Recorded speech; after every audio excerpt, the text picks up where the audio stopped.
Conheça a história de Alfredo Di Stéfano.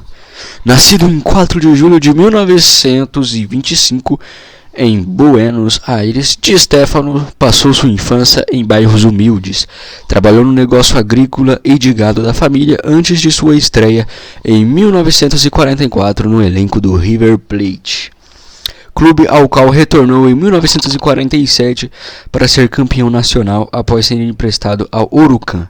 Naquele mesmo ano, ele disputou os seus 6 únicos jogos com a seleção argentina. Foi campeão da Copa América em Guayaquil, no Equador, marcando 6 gols. Após a greve dos jogadores argentinos em 1948, no ano seguinte ele foi jogar no Milionários, que defendeu até 1952. Venceu 3 títulos do Campeonato Colombiano, 1949, 1951 e 1952, antes de retornar ao River Plate. Em viagem pela Espanha com o clube colombiano, dirigentes do Barcelona e do Real Madrid se encantaram pelo futebol do argentino e decidiram contratá-lo. A disputa pelo jogador ainda gera discussões. Em maio de 1953, ele chegou à Espanha e disputou amistosos com camisa do Barcelona, apesar de também ter compromissos com o Real Madrid. A FIFA intermediou o conflito e determinou que a flecha loira, apelido dado ao atleta em função das suas arrancadas e da cor de seu cabelo, jogasse uma temporada com cada equipe. Após decisão polêmica, o craque passou a defender somente a equipe de Madrid. A opção de Di Stéfano ajudou a acirrar a rivalidade entre os dois clubes. Naturalizado espanhol em 1956, em janeiro do ano seguinte estreou com a seleção espanhola contra a Holanda, em um jogo no qual marcou 3 dos 5 gols de sua seleção. Ele disputou 31 jogos e marcou 23 gols em sua trajetória com a Espanha. O seu último jogo pela Fúria foi em dezembro de 1961. Eleito presidente de honra do Real Madrid em 2000, Di Stéfano disputou 510 jogos e marcou 418 gols pelos merengues. O último duelo da flecha loira com a equipe foi a final da Copa da Europa contra a Inter de Milão, no dia 27 de maio de 1964, vencida pelos italianos. A bola de ouro em 1957 e 1959, ele foi artilheiro em 5 campeonatos espanhóis. Foi um dos protagonistas da fase dourada do Real Madrid. Venceu 5 Copas dos Campeões da Europa, atual Champions League, consecutivas entre 1956 e 1960, sendo o artilheiro da competição 4 vezes.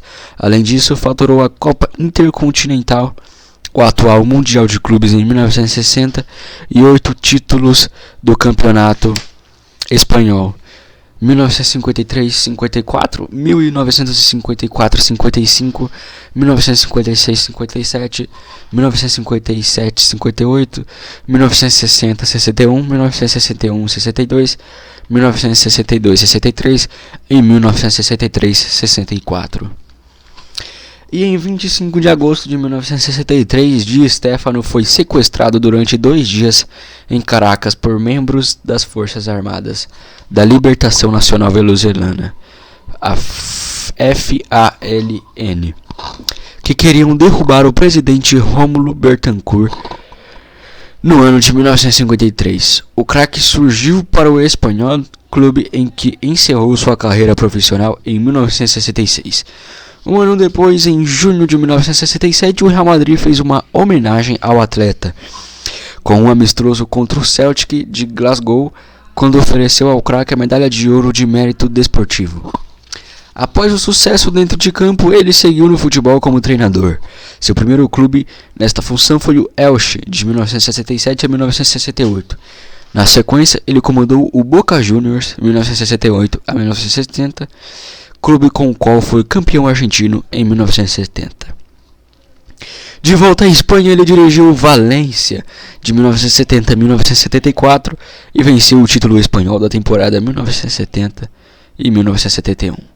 Ainda treinou o Sport 1974 a 1975 de Portugal, o Rayo Vallecano 1976 a 1977 e o Castelão de 1977 a 1978. Em 1978 ele voltou ao Valência e conquistou a Recopa da Europa. Em 1980, entre 1971 e 1972, ele treinou o River Plate e venceu o título argentino de 81. Em maio de 1972, ocorreu seu retorno ao Santiago Bernabéu, desta vez como técnico, porém a Flecha Loira perdeu o Campeonato Espanhol de 1973-84 no último jogo em 1975. Retornou a Boca Juniors e no ano seguinte ele comandou novamente o Valência na campanha de acesso à primeira divisão. Ele dirigiu o clube até março de 1988. Di Stéfano retornou ao banco do Real Madrid entre novembro de 1990 e março de 91. Naquela que foi sua última passagem como treinador, depois continuou ligado à entidade como assessor esportivo, delegado e presidente da Associação de Veteranos do clube, desde 1993. Com a chegada de Florentino Pérez à presidência dos merengues, em julho de 2000 ele foi nomeado presidente de honra do clube. Diversas organizações internacionais do futebol reconheceram a trajetória do craque. A FIFA o considerou um dos 8 jogadores mais importantes da história. 1997. Ele foi um dos primeiros a ingressar no Hall da Fama da entidade e recebeu a Ordem do Mérito da FIFA de 1994. A Federação Internacional de História e Estatística do Futebol o elegeu como o terceiro melhor jogador europeu do século XX. Já que era argentino, naturalizado espanhol. Além disso, ele ganhou o grande colar extraordinário da Confederação Sul-Americana de Futebol de 2003 e o prêmio Presidente UEFA de 2009. Em 1989, ele recebeu a Super Bola de Ouro da revista France Football como melhor jogador de todos os tempos. Enfim, essa foi a história de Alfredo Di Stéfano, um dos maiores jogadores aí de futebol da história. Se você gostou, deixe seu like, se inscreve no canal e deixe sugestões de vídeos. É isso, valeu e até o próximo vídeo.